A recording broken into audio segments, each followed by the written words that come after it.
সিলেট আজকে কি করছো এটা মনে থাকবে। এটা কি কোরআনের মাজলিসের পরিবেশ হইল? এই সিলেট, এই পুরো লক্ষ লক্ষ মানুষ, আমি তো দেখতে পাচ্ছি কত লক্ষ লোক হয়েছে, একটা জায়গায় কোনো সমস্যা নাই, এখানে কয়েকশো ছেলে পেলে এই ধাক্কা ধাক্কি। মাহফিল চলাকালে 1 ঘন্টা 14 মিনিট পার হওয়ার পর মঞ্চের সামনে সারি থেকে ধাক্কা ধাক্কি ও হাতাহাতির ঘটনা ঘটলে বেশ কয়েকবার থামানোর চেষ্টা করেন বিশিষ্ট ইসলামী স্কলার ডক্টর মিজানুর রহমান আজহারি। এক পর্যায়ে ক্ষুব্ধ হয়ে বয়ান অসম্পূর্ণ রেখেই মোনাজাতের মাধ্যমে মাহফিল ত্যাগ করেন তিনি। না, শান্ত হয়ে যাচ্ছে, হ্যাঁ ঠিক আছে।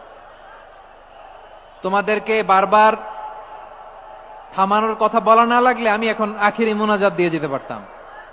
ডেফিনেটলি আমরা এখন মোনাজাতে মুভ করতে পারতাম।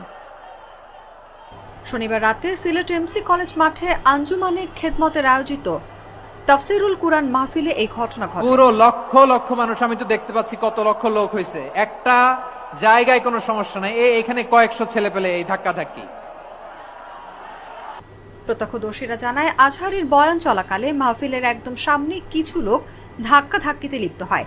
মাইকে কয়েক দফায় অনেকবার অনুরোধ করেও পরিস্থিতি শান্ত করতে না পেরে এক পর্যায়ে মিজানুর রহমান আজহারি বিরক্ত হয়ে বক্তব্য শেষ না করেই দোয়া পড়ে বিদায় নেন।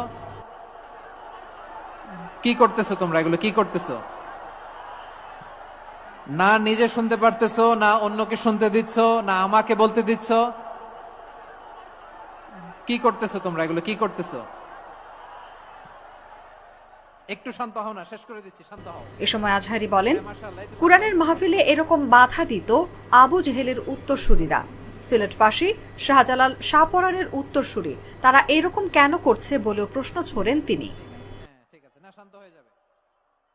অনুভা বিশ্বাস, জাগো নিউজ। অথবা যে যেভাবে আছো দাঁড়িয়েও তো আমরা ওয়াজ শুনি, তাই না?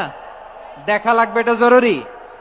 আরে মোবাইলের মধ্যে তো নাম লিখে সার্চ দিলেই সবাই দেখা যায়, ঠিক কিনা? মোবাইলে দেখছো না, আমারা দেখছো না, তো হয়েছে তো, খালাস। বসার জায়গা পেলে বসো, না পেলে দাঁড়াও, দাঁড়িয়ে শোনো, হ্যাঁ থাকো, এইভাবে থাকো, খালাস।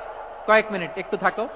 সিলেট আজকে কি করছো এটা মনে থাকবে। আল্লাহুম্মা আমিন। ইন্নাকা আনতাস সামিউল আলিম ওয়া তুব আলাইনা ইয়া মাওলানা ইন্নাকা আনতাত তাওয়াবুর রহিম। সুবহান রাব্বিকা রাব্বিল ইজ্জাতি আম্মা ইয়াসিফুন ওয়া সালামুন আলাল মুরসালিন واجعل آخر كلامنا عند الموت لا إله إلا الله محمد رسول الله صلى الله عليه وسلم.